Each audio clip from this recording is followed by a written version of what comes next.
Bienvenue dans un nouvel épisode de Dialogos Digitales.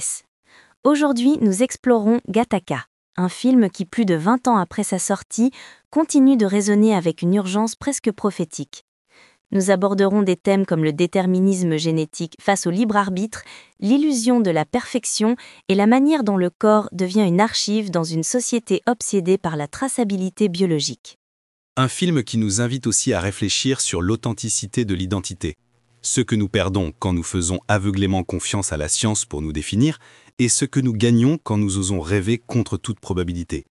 La première chose qui frappe dans Gattaca, c'est son ton. Ce n'est pas une dystopie bruyante, pleine d'explosions ou de rebelles armés. Elle est silencieuse, impeccable, presque aseptisée. Andrew Niccol filme le futur comme s'il s'agissait d'un laboratoire. Tout est ordonné, propre, contrôlé. Mais au cœur de cette perfection, quelque chose de profondément humain pulse. Le désir de Vincent Freeman de transcender son destin génétique. Exactement. Et cela me fait me demander, dans quelle mesure vivons-nous déjà dans ce monde ? Aujourd'hui, on peut faire des tests ADN pour moins de $100 et certaines entreprises utilisent déjà ces données pour prédire des risques de santé ou même refuser des assurances. Le film n'a pas inventé la discrimination génétique, il l'a simplement nommée avant qu'elle n'existe. Et il le fait à travers une métaphore visuelle puissante, le corps comme document. Chaque cheveu, chaque goutte de sueur, chaque échantillon d'urine est une preuve d'identité. Vincent ne doit pas seulement prétendre être un autre, il doit effacer son propre corps. Il devient un artisan de l'imposture, collectant les échantillons de Jérôme, éliminant ses propres cellules mortes, s'injectant du sang étranger. C'est une routine presque religieuse, mais de négation, non de foi. Pourtant, ce qu'il y a de plus émouvant, c'est que Vincent ne perd pas son humanité dans ce processus. Au contraire, il l'affirme. Parce que son identité n'est pas dans son ADN, mais dans son but. Et cela rejoint un autre thème clé, le romantisme de l'imperfection. Jérôme, le « valide », est physiquement parfait, mais son esprit est brisé. Vincent, avec son cœur défectueux, rayonne d'une vitalité que Jérôme a longtemps perdue. Oui, et cette tension se reflète même dans l'esthétique.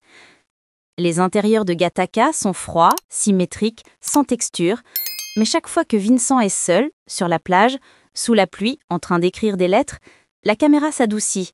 La lumière devient chaude, le vent agite ses cheveux, il y a des imperfections. C'est comme si le cinéma lui-même prenait parti. La vraie beauté n'est pas dans la perfection, mais dans la vie désordonnée. Et que dire de sa relation avec Irène ? Elle est une valide, mais doute d'elle-même à cause d'un petit défaut cardiaque. Vincent, en revanche, lui montre que le destin n'est pas écrit. Quand il lui tend une mèche de ses cheveux, sachant qu'elle révélera son identité réelle, ce n'est pas un acte de trahison. C'est un geste de confiance absolue.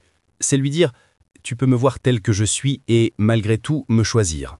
Cette scène résume tout le cœur du film, car dans une société qui réduit les individus à leurs marqueurs biologiques, choisir quelqu'un pour ce qu'il est, et non pour les preuves qu'il peut fournir, est un acte révolutionnaire. Et à la fin, qui gagne, le système ou l'individu ? Vincent réalise son rêve, oui, mais à quel prix ? Jérôme se suicide, Anton reste en arrière, Irène se retrouve avec une vérité qu'elle ne voulait peut-être pas connaître. Mais le film ne célèbre pas le triomphe individuel comme une victoire totale.